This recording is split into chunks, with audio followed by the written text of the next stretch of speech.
presentations. And the first one is Embedded Security, a recap from Thilo Schumann. Thilo studied electrical engineering at the University of Applied Sciences in Jena, Germany, and graduated in 1998. Since that year, he works at Canon Automation and is as a technical manager. He is responsible for the standardization of CAN-open and CAN-open device profiles and trainings regarding CAN and CAN-open. Thilo, please start your presentation. Yeah, thank you for the nice introduction, Thorsten. Yes, this is a more or less short recap on embedded security as we have it, especially for CAN-based system, or interesting for CAN-based system.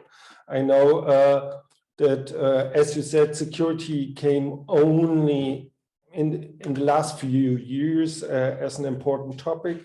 And yeah, I gave a comparable presentation already some years ago, and now I want to go further and show a little bit what has progressed, what has happened in the last few years, and where we are today. And of course, that from the side of the standardization. Yeah, I'm an electrical engineer by profession and a CAN expert for more than 20 years within Canon Automation. And over the last years, I'm specialized in the safety and security topics of the different CAN-based specifics here. So, but to first start, especially maybe into the CAN community, I want to say something about or ask or define, as we are at CIA, we are loving to define and we're doing specifications, so we need to define what is security about. And it's like in safety, there is no such security. What we are talking about these days is it's called cybersecurity. And I put here the definition in what you can currently find in Wikipedia. And it is written like this, like computer security or cybersecurity or information technology security, sometimes referred to as IT security, is the protection of computer systems and networks from information disclosure, theft of or damage to their hardware, software or electronic data, as well as from the disruption or misdirection of the services they provide. So what we see here is this definition comes more from the computer side, but we are embedded in cars, we are in medical equipment, in an elevator, in a lift or application like this. So the whole definition about this is not really coming from, so we see security is coming more from the IT side, from where the computers and all the science things are connected over what we know today as the internet. But what happened over the last years is that these embedded systems, these complete applications, are not anymore embedded as such, because they are connected as well to the internet or to the cloud, or they are connected or named like IoT or something like that. So we are connected to the broad world, and so we have to deal with the same problems. So what happened in the last years on security? And people have done a lot of things.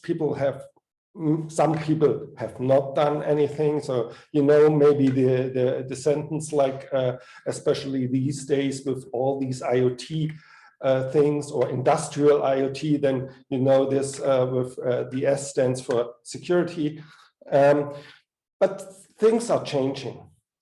And here also the standardization have worked on these different topics.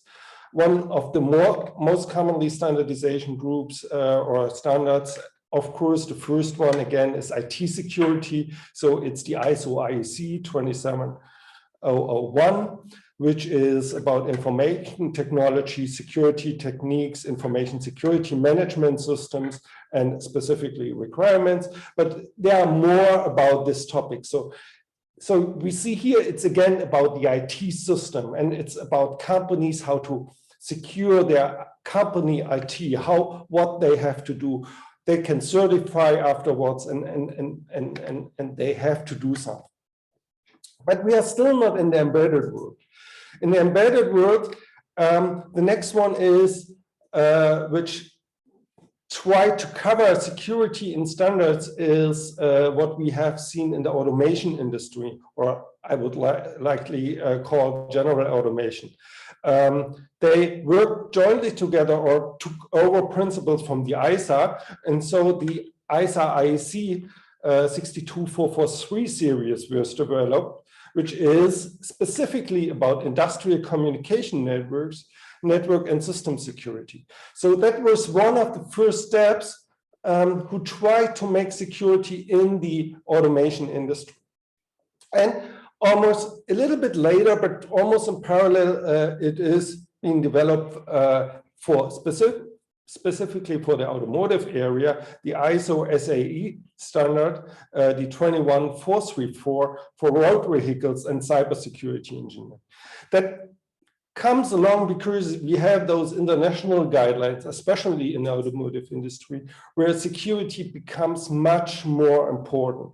And so these specific ISO rules or standards have been developed to make it much more feasible.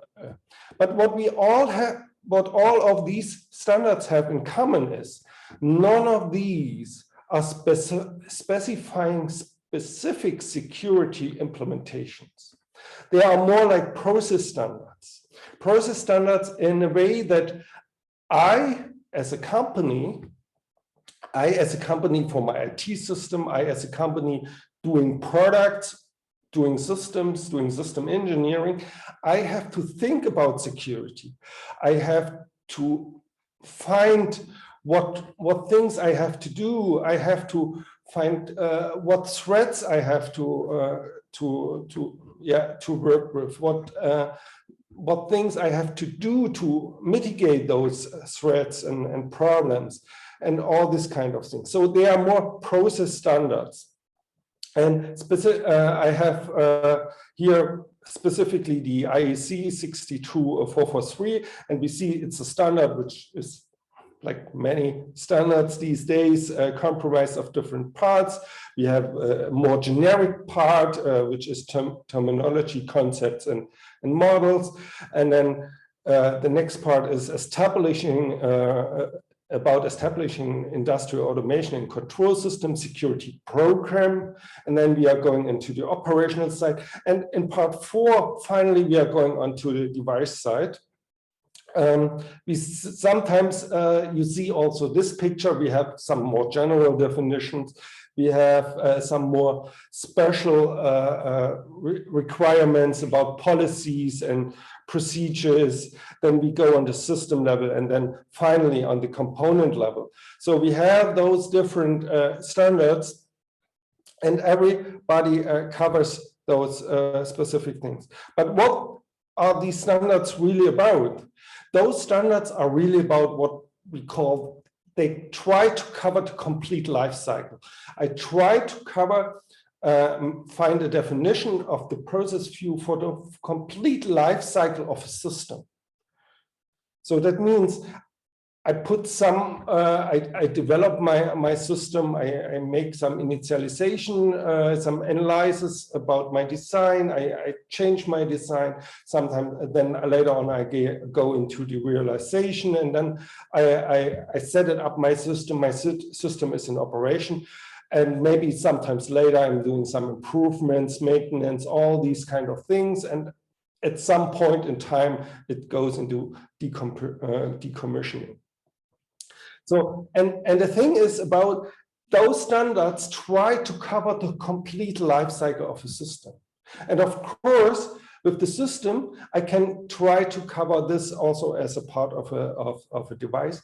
So, and here you can see, it's not about a specific security implementation. It's about thinking about what are the requirements, what are the decisions taken from those requirements, and then I need to find certain solutions which fit my specific requirements. And all these around, and as we look into the automotive security standard and to the ISO 21434, then we see the same principle. It's about security management. We see all the same things. So it's also, again, I need to define principles, procedures. I need to define my overall security management. Then I go into the detailed cases and do the detailed management.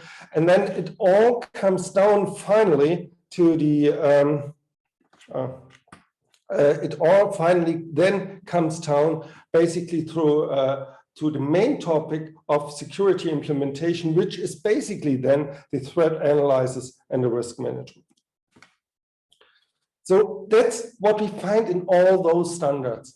And it's more management standards than specific security standards. Because what we see here is also in terms of life cycle, in the terms of security, implementation changes. Because there are new improvements basically made overnight. There is new in research, new kind of experiences found every day.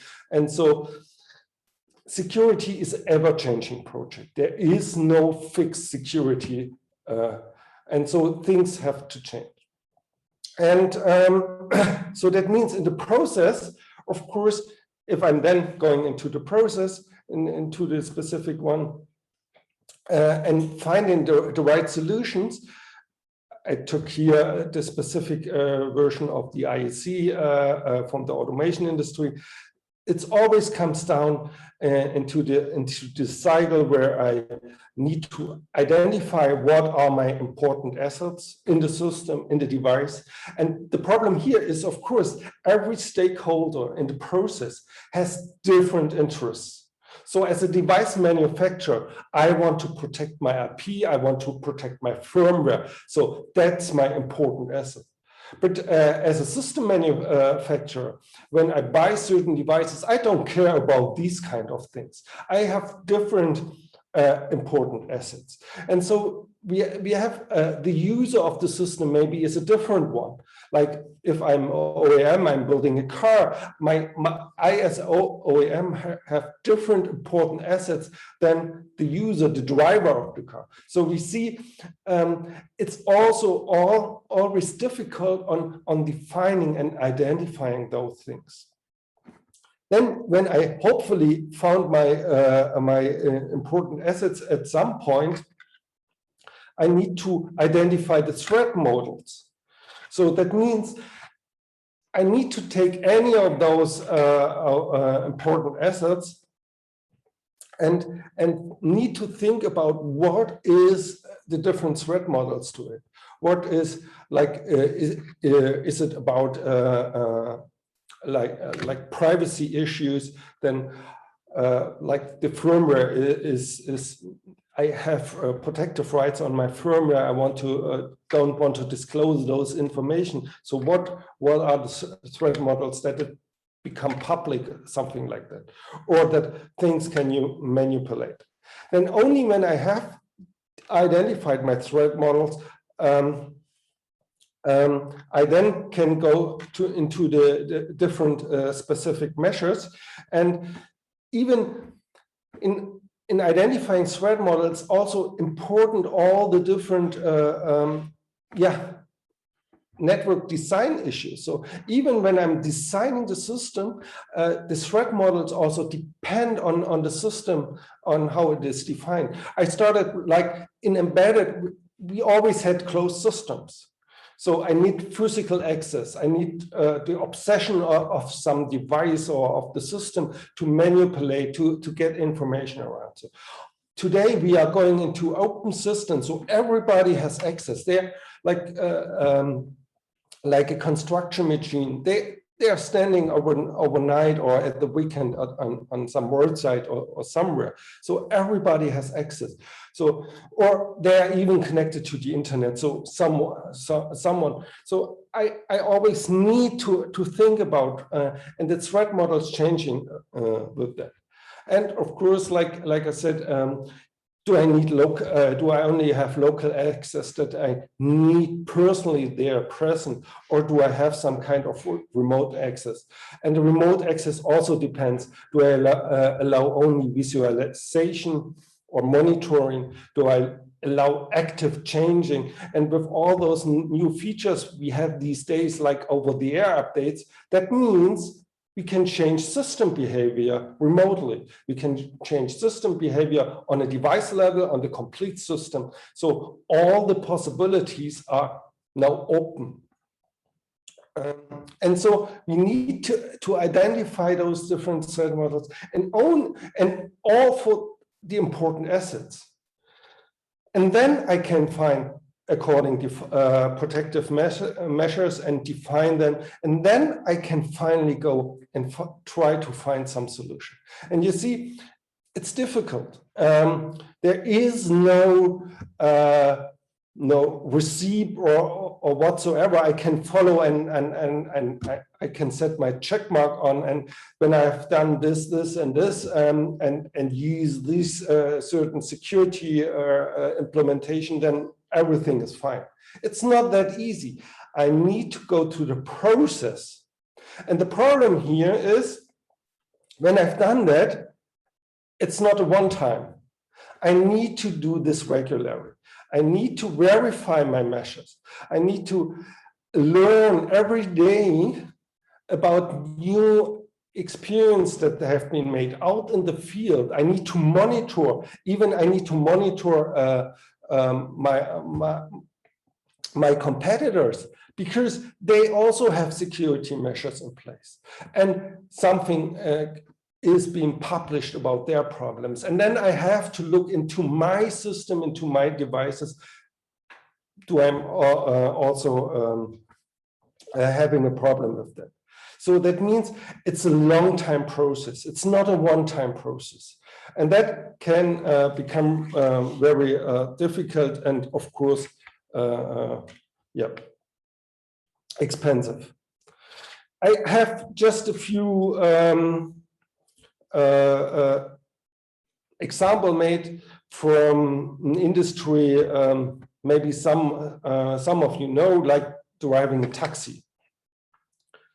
If I have a taximeter, for example, in my taxi, then of course I need to have certain information in here.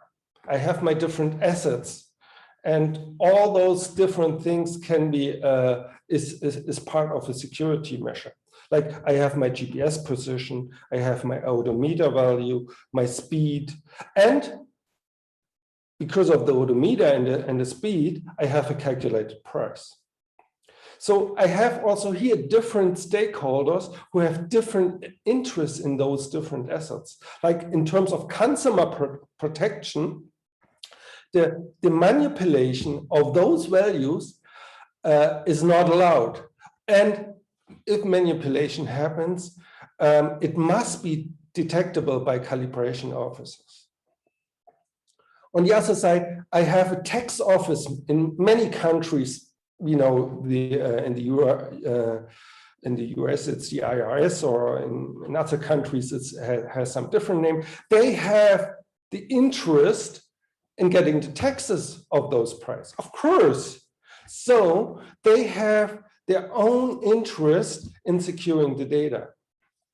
Like the data set needs to be sealed and, again, detectable if it is being manipulated. And I maybe have a privacy protection problem. Like, of course, the data set is being transmitted in the cloud these days. So the owner of the taxi who collects the fare and who has to pay the taxes, of course, when the data is being transmitted into the cloud, of course, the owner has a privacy protection problem because he doesn't want to know or let it out open in the public what he has earned instead of his competitors. So we see with the same assets, we have different requirements, different problems to solve. And here I then, of course, I have to find the different solutions on implementing those different things. Like the odometer and speed should not be manipulated by the driver. So it's normally a small amount of data, like the odometer value. I have physical access because the driver is in the car the whole day. So he has physical access and is able to install physically a manipulation device. So that means the integrity of the data needs to be verifiable. But privacy, of course, is not required because the passenger can see it, how fast he's driving or what the odometer value is. It's not about, because that's calculated in the price anyhow. So solution could be an end-to-end data integrity check. Source and destination needs to be linked together. IVNs are proprietary. It's a difficult and difficulty sometimes in doing things for this. And especially because the source and the destination, the source is connected in the IVN. I have no information about it. And how do I do the end-to-end integrity check to the destination, which is maybe an open device? Doing it with certificate handling is complicated and difficult, and even there are problems. So I need to think, a second solution is I have to an end-to-end, not really end-to-end integrity check. I have an internal in the car end-to-gateway validation, and then from the gateway to the final destination. But it's difficult on, the gateway itself can be manipulated. So we see there is sometimes no simple solution, and we have to think about it. On the taximeter level for the taxes, the taximeter needs to sign the data set according to the requirements of the taxes. So normally that's a large block of data. Of course, here also the driver can physically install a device, or the owner of the taxi can install a device. So privacy is, from the tax office point of view, there is no privacy requirement. They don't care. But at least in Germany, we have a solution for that. It's required by the tax offices. And for business accounting, again, we have a large block of data. We have no physical access because the data is transmitted into the cloud somewhere. Privacy is here required because it's business data, at least from the owner's point of view. And so I need to find a different solution. So you see, what we have to do in security is always to find, to define our assets, to define our problems, to maybe, and that's not even a complete threat analysis. It's a very simple one. I could go into the detailed level, like if I have a brake signal in a car and then thinking about what could happen to all those brake signals, it can become much more complicated. I only want to say, oh, few minutes only left. I go only about through some short implementation which are available today about on the physical layer, on the data link layer. We will later have a talk also by Doniette Elshani and her colleague about the data links layer solution for CAN XL. And we can also do on the application layer. Like the other day, we had by Mr. Quigley from the University of Warwick, a presentation on signal fingerprinting. So I can do a physical analysis of the signals and can evaluate which devices are there. And then if I integrated those and analyzes directly into the car, for example, then I can detect if something changed in the system and then see, okay, here is some kind of a violation. Here is someone who installed some device which doesn't belong to you.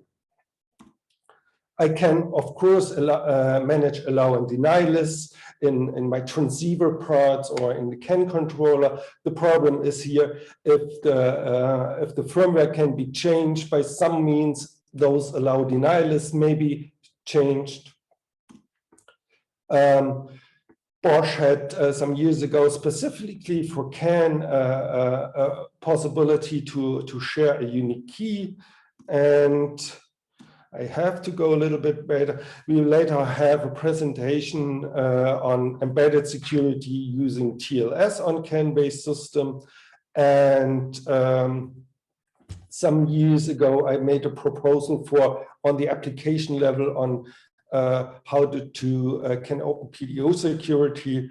And the interesting thing, what I have suggested years ago for the application level, we will see later on now integrated in CAN-XL on the data link level.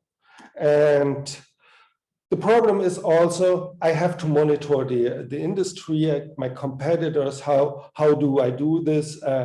Because especially if I'm a small company, I can join one of the different organizations and they help me with those management things. And with that,